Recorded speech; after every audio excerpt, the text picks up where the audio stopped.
Great day, everyone, and thanks for tuning in to the Strategic Possibilities Show, where we discuss success and growth to help you launch potential in your personal and professional life. My name is Emmett Ferguson, and I am your host. And what's going on, everybody? Today, I have with me a wonderful guest, Adora Evans. She is an author, a motivator, and she recently launched her book, Majestic Money, the 30-Day Femme Manifesting Game. So as you can tell, a lot to do with, empowerment, especially as it relates to that feminine energy. And by the way, Adora, I love the book cover. I remember you were, getting some feedback on it when you came to design it. And, just to get an idea for the audience, can you share a little bit about, the book and I guess what inspired you to write it?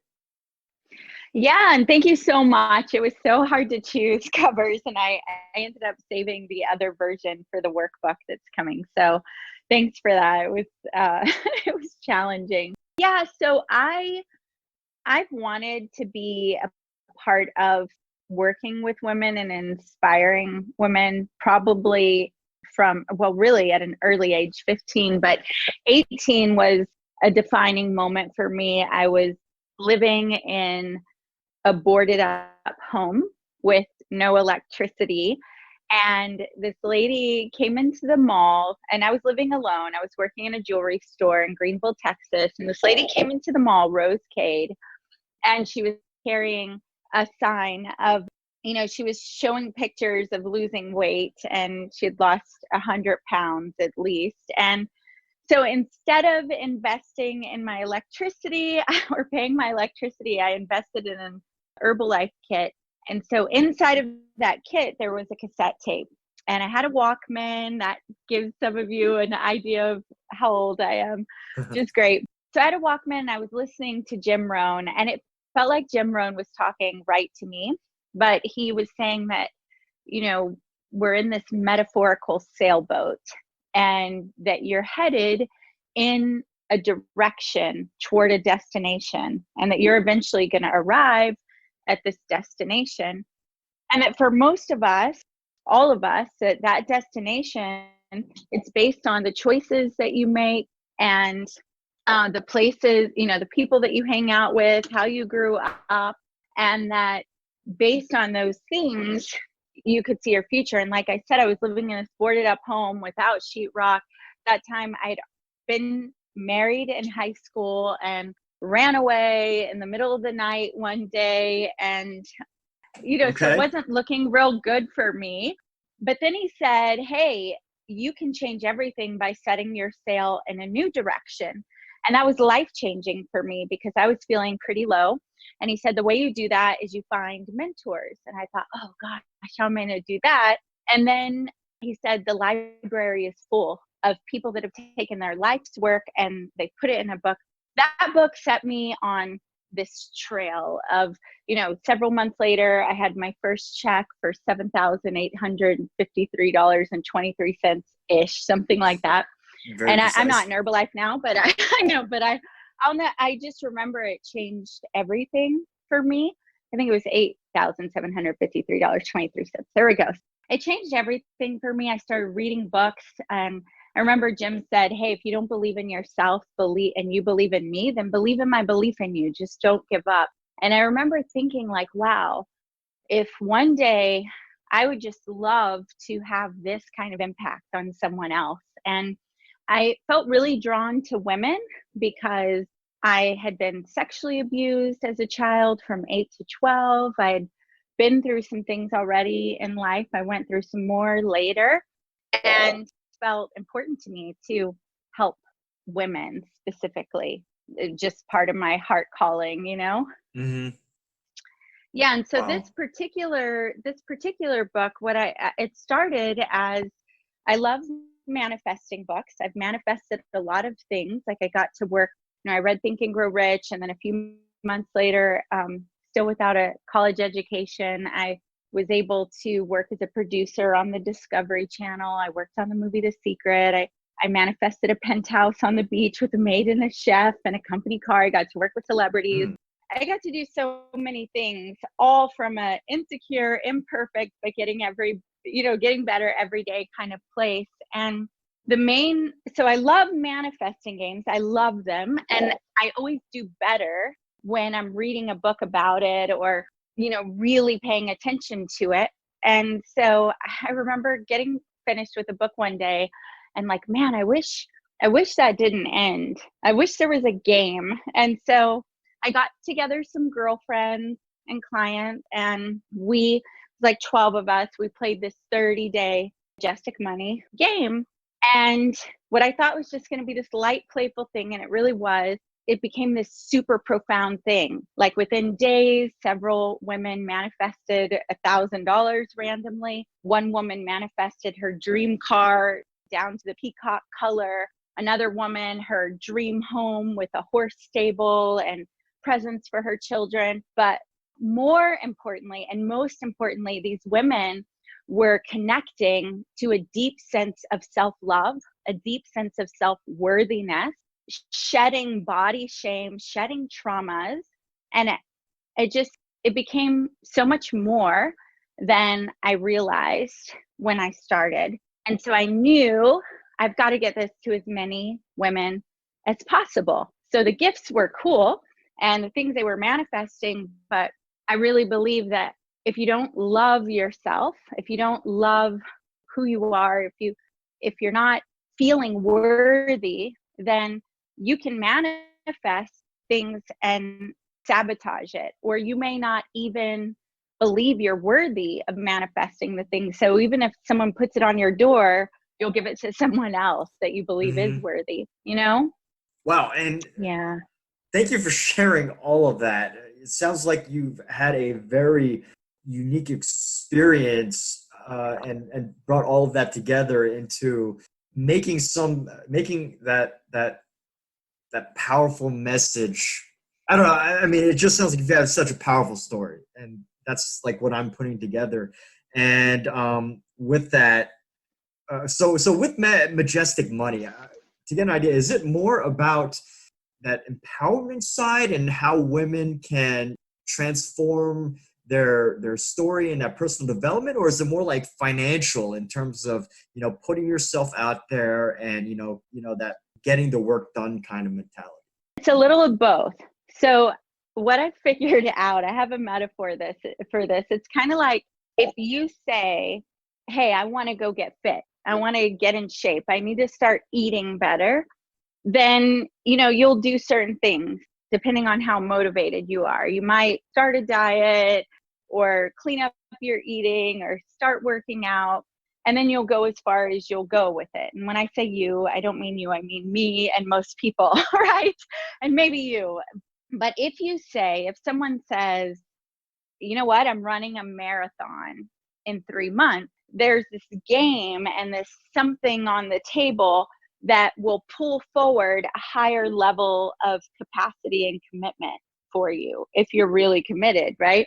And so you may not want to wake up because it's raining, but that marathon's coming in a few months because you've already paid for it, told everybody you're doing it, maybe you have a couple friends doing it with you, or that 5K or whatever it is. And so this is a game, and it was centered and is centered on money, because I believe when anybody, but I'll speak to women, when we're financially empowered, we make stronger decisions. Like a lot of women stay stuck because they're not financially, receiving what they need or going after what they need.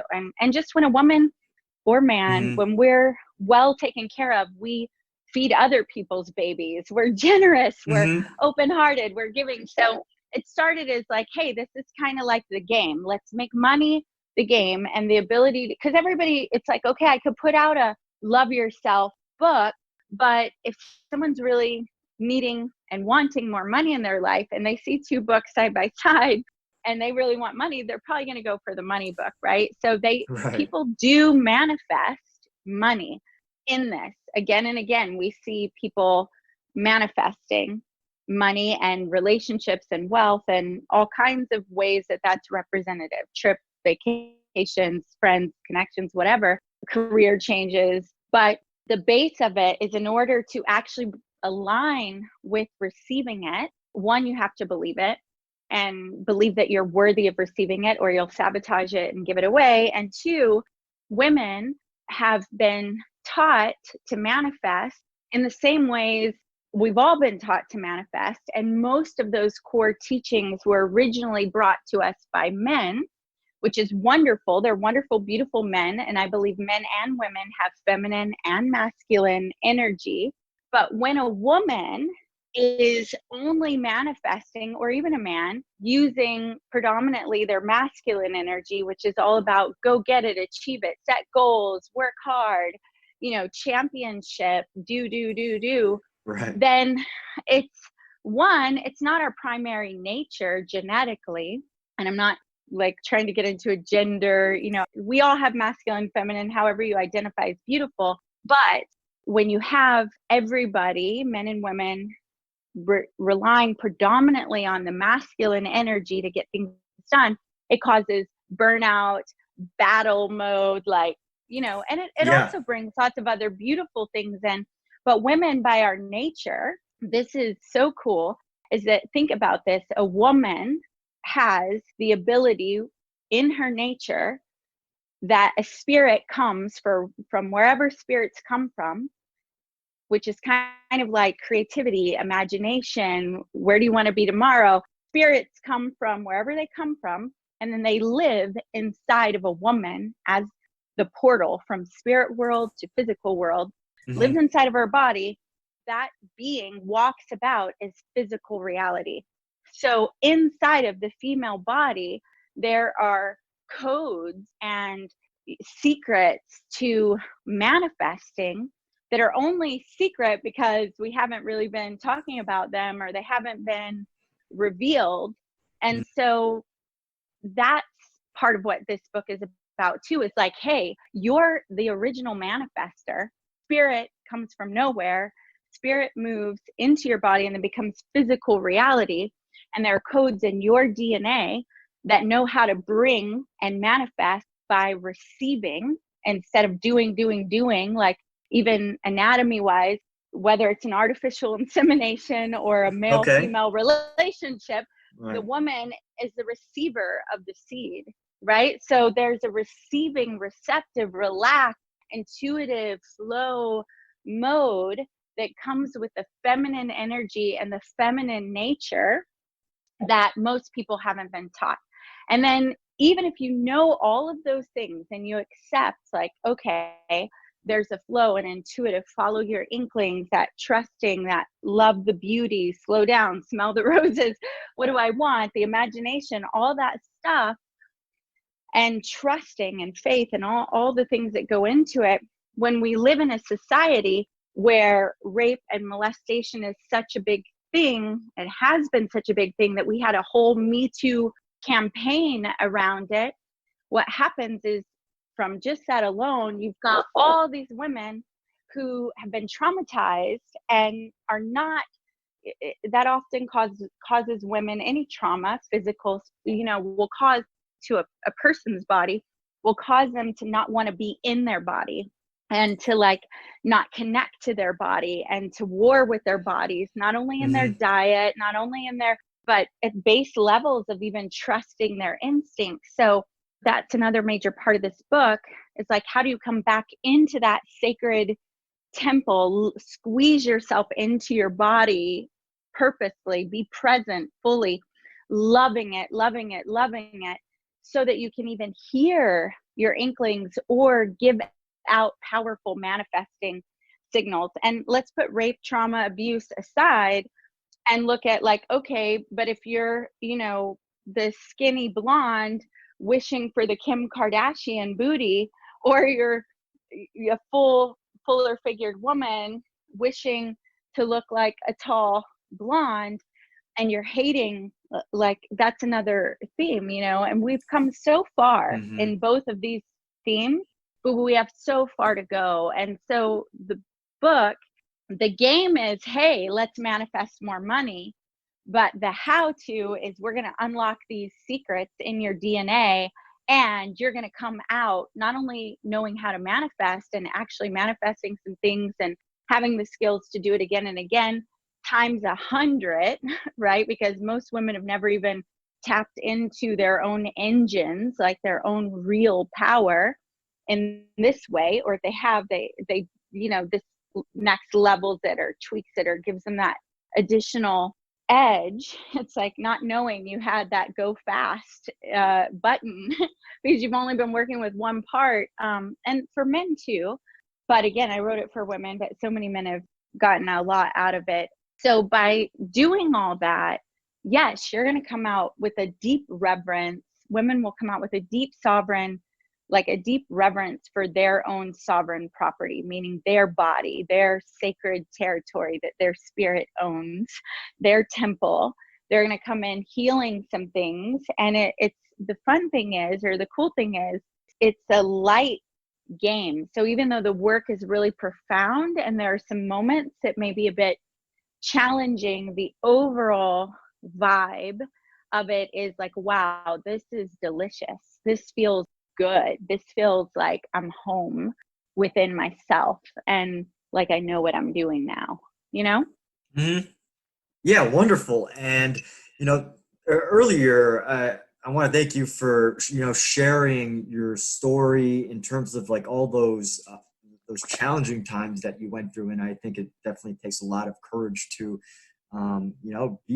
be so public about it. And and thinking about something that you were saying earlier, how even if something was put on your front door, some people aren't open to receiving it. Just to learn a little bit more about how you came to, overcome those challenges and go from, living in a boarded up place and putting your last few dollars into a, I think it was a business. Was it a business or? Yeah. Network marketing company, Herbalife. Mm-hmm. So putting your last few dollars into that, and then going from there, that type of challenging situation, all the things that you faced that, unfortunately, there's probably a portion of women that do with rape and molestation, all that. And, was there a point where that shifted and you realized like you wanted to help empower women to overcome that? Or was it like, you were just powerful and you powered your way through it? Does that make sense? Oh my gosh. Yeah, it totally makes sense. And I would say no. It wasn't like I was just powerful. And then another part of me would say yes. Like it's both. So first of all, I remember being 17 before I had already been molested, 8 to roughly 12 years old, and sitting in a circle, a youth group circle, and my youth pastor asked, what do you want to do when you grow up? And I said, I want to help women, especially women who've been sexually abused. So there was something always in me about that and about making a difference there. I think it just felt really important to me for very personal reasons. And I don't know, the exact formula of how we come into the planet with our missions in our heart and our DNA, but I do believe that we do. But as far as feeling powerful and powering my way through, like, no way. I think there wasn't just one moment. It was a series of moments. And I like to look at it kind of like the stock market on the rise. I think a lot of times when we have an aha or we think life's going to be better, we have a moment of hope. And then we find a tool, especially in my early years, I would think, oh, this is it. And I would have these moments. And then I would make some major mistake or come up with some major, challenge or obstacle and feel like a loser or failure. Like after 18, and I had that big aha and I had that breakthrough, I got married again. I ended up becoming a topless dancer. And that wasn't all bad, but it did bring on some really things, like negative things. And I knew that it wasn't where I wanted to be long term.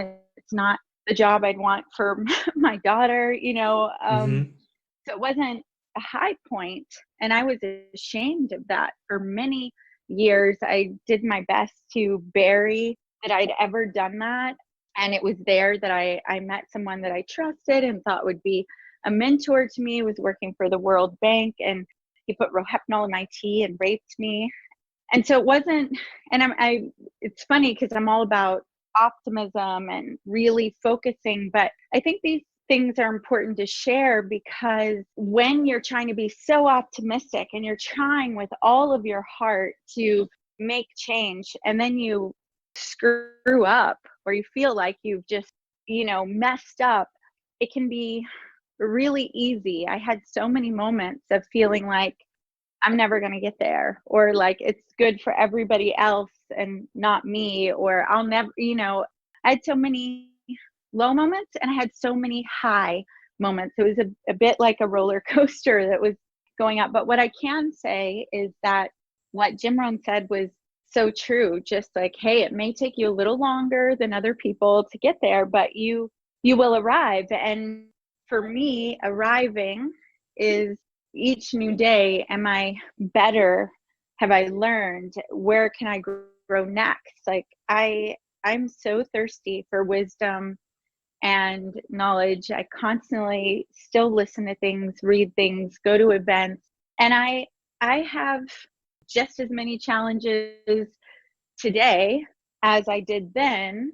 However, I'm so much further along, mainly in my self-love, peace, ability to show up as a friend, as a mother, as, a person in the world, doing my best to express fully what I feel God or spirit has put in me to express. So I just think that's so important, because it can be so easy when you're just looking at people on social media or, heroes. And I've had the chance to work with many, many amazing people that were my heroes and still are. And what I've learned is they're still learning too. And I think the sooner you accept that, like, hey, everybody's learning, and some people have just found some ways to deal with things, some tools to deal with things, that the part that has you go, well, they're all great, but I suck, or whatever. And again, a lot of that comes from childhood events and beliefs and things like that. The better, and one other thing I'll say about that is, I remember, I've wanted to write this book forever. I've wanted to be in the industry of self-development forever. And I remember maybe 5 years ago going, okay, you've been saying this forever that you want to be in this industry. Like, and I'd done some speaking and coaching here and there, but kind of hobby style. And I went, oh my gosh, it's been over 20 years. Like, when are you going to say permission granted? That was one aha. And I was like, I've paid my dues. Like, I've spent thousands and thousands of dollars on my development. I've been to, and I just remember just giving myself permission, and how much work toward what I wanted to do that moved, just the, hey, you're enough. It's time. And then I remember watching, do you know who Louise Hay is? Louise Hay? I'm not familiar. Mm-hmm. Okay, so she's no longer with us, but she has Hay House Publishing, and she's published a lot of the great authors like Wayne Dyer and Deepak Chopra and Greg Braden, a lot of the spiritual, EFT tapping, Nick Ortner, like a whole bunch of people, Doreen Virtue. And I remember watching her at 83, and she wrote a book called, I think it's called Heal Your Life, Heal Your Body, Heal Your Life, something like that. And it was very monumental in me loving my body, choosing to forgive my body. I mean, at some point I was bulimic. I was obsessing, in high school over my body. I hated my body so much and was abusing it, and always just feeling ugly and whatever. And her work really helped move that needle for me.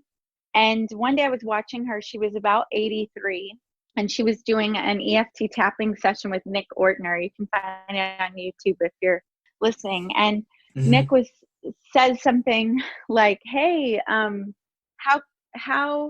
what are we working on? And she said, I have this tension headache in the back of my, starts in the back of my head, and I want to work on it. She said it starts exactly where my father used to shove my head underwater when he was mad and almost drown her, basically. And Nick was just like, wow, you've written all these books, you've got your own publishing house. I bet people would be surprised that you're still dealing with something. And she said, yeah, I've been working on it. I've done a lot of work on this one. It hasn't moved. So I'm ready to give it another go. And I remember sitting there and watching that and going, wow, she's a total masterpiece, like a total legend. And at the same time, she's a work in progress. And then I went, wow, I'm a total masterpiece and I'm a work in progress, And Right. it just, right. It gave me, that was one of those milestone moments of, okay, yes, I used to think I had to arrive at this place where it was all perfect, but I've come to learn it's not like that at all. Dennis Waitley says success is a toll road. So you arrive, but you've got to keep paying your dues, Mm-hmm. So yeah, that's a long Yeah. answer to your Sure. question. It's important to hear, that whole thing, because when it comes to situations that faced, and a lot of others have faced in their own ways as well. By the way, as you can tell, I'm somewhat uncomfortable talking about it, but in the sense that it's not just like you did one thing and then suddenly everything was like fixed. It was over time. It sounds like you've overcome or uncovered things that helped you along the way, whether it be Jim Rohn, or that the woman who walked into the store that one day, or Louise Mm-hmm. Hayes. So that overall life process, and I think that's important to remember, is constantly be learning and everything, finding those things. Total fan of I also respect the work of Jim Rohn and Dennis Waitley. I've listened to Dennis Mm-hmm. Waitley on before I sleep, so he's great. And just to get an idea, earlier you were talking about feminine energy and masculine energy, and Mm-hmm. just looking at what you've done. I've met you in person through Napoleon Hill's foundation, and I think you've done an amazing job of, I'll call it, for lack of a better word, branding yourself. I mean, there's not many people that I know that are confident enough to call themselves Queen Inspiration Officer. So, so how does something like that come about? Because I think even men don't have the confidence to call themselves, and I'm not saying like men should be able to or anything, but like a lot of men, which is also the value of your message and how it relates to men and women. Men probably wouldn't feel confident calling them, king of inspiration or things like that. So what is your advice, or what are some of your tips to not only, I guess, build that brand or build that message for yourself, but also to, have the confidence to live up to that type of expectation for yourself? Yeah, that's a great question. And thanks for that. So, first of all, I think having the courage to really own your stake, your your fears, the things that you're afraid of, ashamed of, and that can start small with things like going to support groups with other people that feel, or going to counselor, that hanging out with other people that are like you. And I think those are the big rocks. It's easy to say, own your voice, own your brand, and be you. I remember being like, but who's me? Who am I? But Okay. the more you do the work around the stuff that you think, if people knew this about me, they'd like think I'm a nerd, or they think it's stupid, or they, and make steps toward that by finding people who align with you in the positives and the negatives. I say the negatives because a lot of times that's the real stopper of showing your voice and showing up, because the subconscious will be like, no, but if you're really out there, they're going to find out these things about you and they're not going to like them. So if you can do the work to love yourself again, to find camaraderie, to find peace, then when those aren't holding you back, it starts to become really natural. And you mentioned earlier about how I'm talking about things in a really public way. And I've been doing that for a while, mainly because I found when I share my story and I share the things that used to feel very vulnerable to me and sometimes still do, that I often meet people that are like, oh my gosh, that's my story. Or here's my story that I was feeling ashamed about. And you, because you shared yours, I can be more me. And then on the lighter side, people will often say, Adora, you're so comfortable in your skin. You'll say whatever you feel or whatever. And I'm growing. It's not like but because I've done the work to celebrate all of myself, and I started small in groups. I remember the first time I was going to go live online, I almost passed out so many times because I Wow. love people and I love connecting with people. But I knew it wasn't about going live. It was about, I'm going to go live representing me without adapting or accommodating people around me. And I thought, oh my gosh, my ex-boyfriend whose mother sings in the choir is going to see that I also believe in God, a woman, as well as God, the man. That's crazy. You know, they're going to find out I was the stripper. They're going to find out I cussed in the middle of Hmm. prayers. You know, all my yogi friends are going to find out I get Botox. You know, it's just like, Right. not in quarantine, but it was just like all the things that you can normally control. So it was another level of, I've got to be seen if I want to make the impact that I want to make. And what I found is, as I went through that and just shared, that there were people that, yeah, dropped off or went, who is that crazy woman?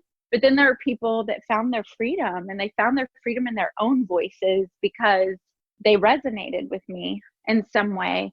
And I was able to help more people, or just connect even with more people than I would have pretending, hiding out.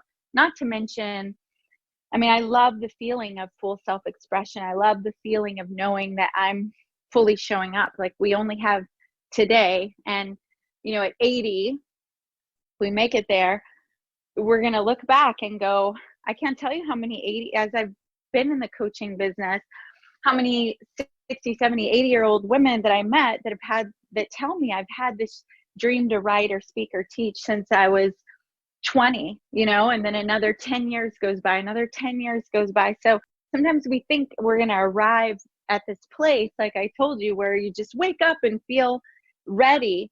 But more often than not, it's this, like, you've got to give the permission to yourself. You've got to say, hey, this is enough. And that title, where I call myself the Queen Inspiration Officer at Adora Crystal, isn't meant to be like, hey, I'm the Queen of Inspiration for everybody. It goes along with the concept that I look at life like you're either the star of your own movie or you're the king. In your case, Emmett, I'm the queen of my queendom. You're the king of your kingdom. We all have this property that's our body. We have these certain gifts, talents, you know, things that we're ruling and running. And it's either flourishing or dying. It's either ignored or fully, you know, investigated and invested in. But it's really up to each of us. So when I talk about, you know, like my podcast is a Rich Queen podcast, or I'm calling myself a queen, it's acknowledging that I'm a co-creator with God. I'm God, a part of God in my body, meeting a part of God in your body. And I have my queendom that I'm here to rule, or not. But I choose to show up as the queen of my queendom. And I invite Hmm. everyone that I can to do the same in their own way, with their own kingdom, queendom, you know? Yeah, it's totally powerful. So, some major takeaways that I got from that lesson is, sounds like you've definitely done a great job of surrounding yourself by people, recognizing the situations where you feel uncomfortable, but making sure that you surround yourself with people who are supportive and fact that you were talking about all those people that mentored you and that you listened to have very powerful, important messages, like Dennis Waitley, like Luis. So also at the end there, just to learn a little bit more, you mentioned taking control of your body and all of those things as it relates to being the queen of your queendom and king of your kingdom. My takeaway was more so that it's about not so much trying to create this image, but more so about being that best version of yourself that you can be, and owning it, and ultimately I guess living it. So yeah, that's my takeaway from Yeah. that. But I thought that was great. I really like those messages, and I like how you do have a good message that I think is helpful for both men and women, because of your Thank ability to you. own it. So also a little bit more about your podcast. Can you tell us what those types of shows are? Are you doing interview style, or what is it? Powerful stories? Yes, I'd love to share. Do you mind if I say a little bit more about branding? Because Oh yeah, absolutely.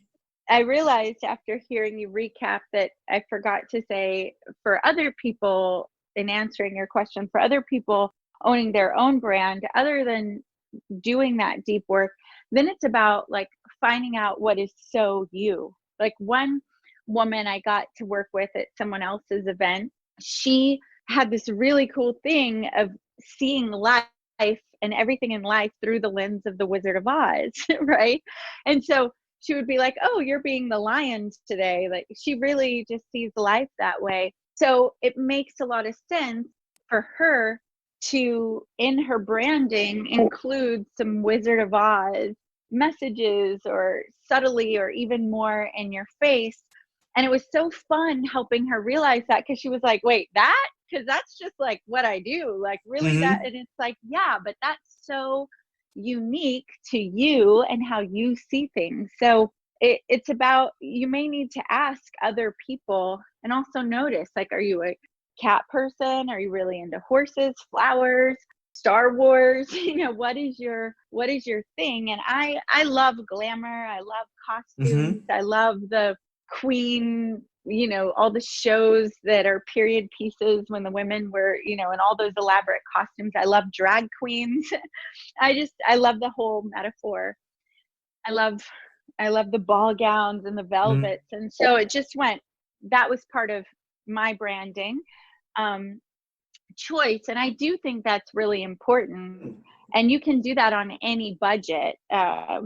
You can start small with, what are your themes? And I remember going, okay, I'm going to buy clothes that have a nod to queendom in them somewhere, whether it's velvet or lace or a gold. I started that way.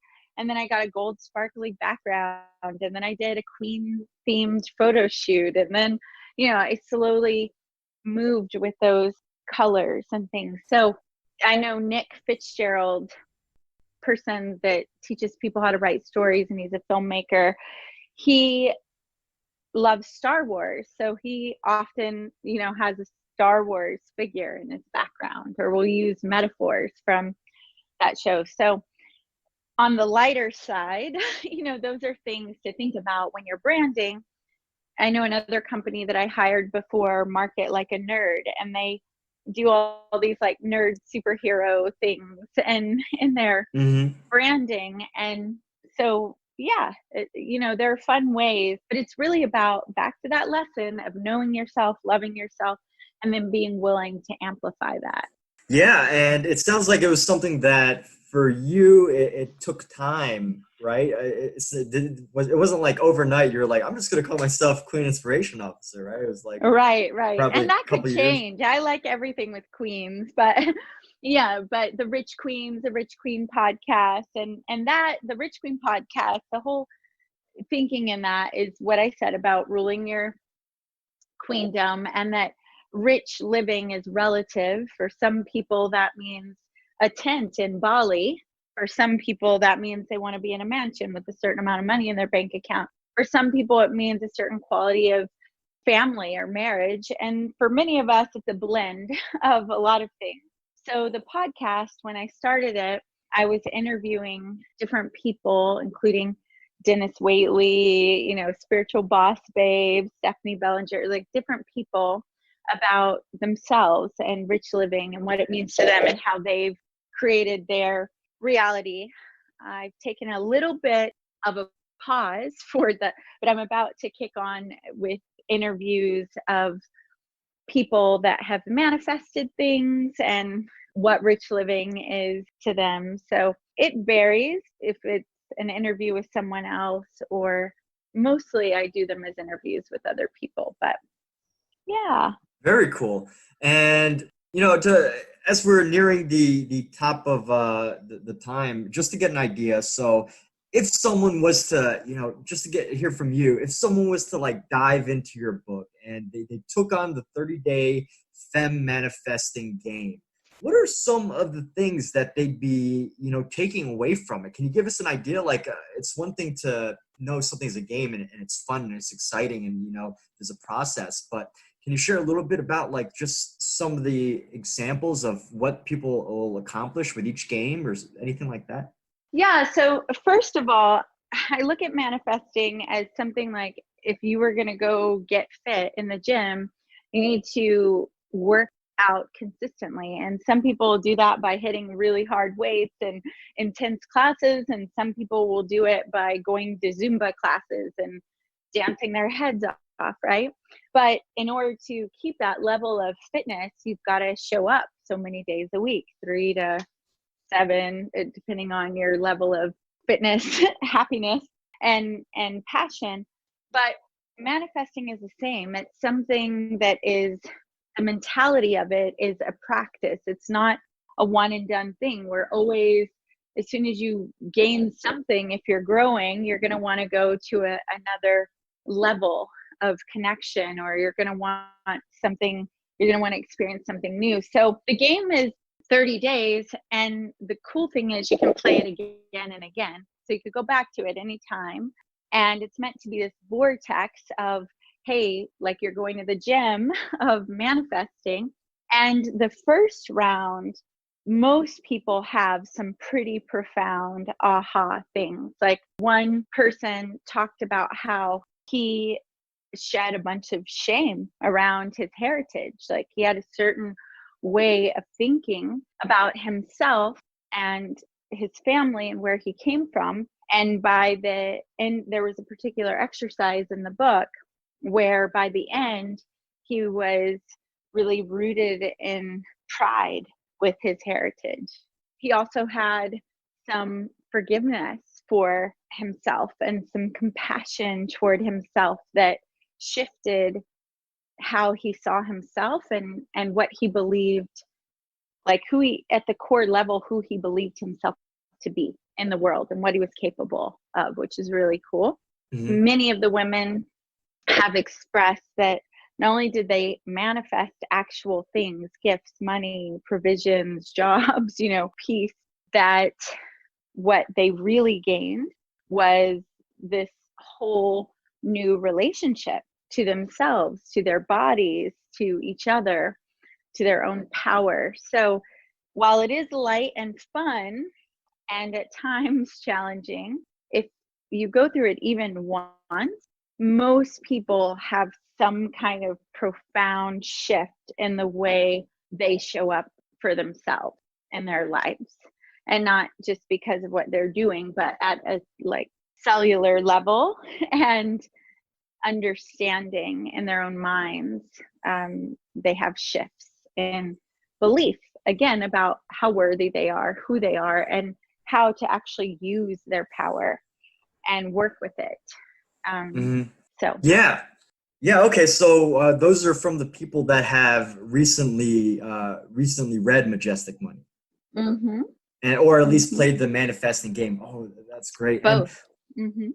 And what sounds like to me, like at the core of your book, is really helping people to, the example that you were giving of the gentleman is that when you're able to make that shift from just that negative perception of who you are and where you come from to that positive side. I mean, I think that entire shift, it's just going from negative to positive, but actually to get someone to do that is really difficult. So I think anybody who reads your book can get so much more out of it, whereas hearing these stories, like realizing that shift itself, hearing negative to positive is one thing, but to actually like experience that shift, it completely changes your world. And I think that's very powerful. And it sounds like you've got 30 days of interesting ways to help people, recognize those things that are limiting them,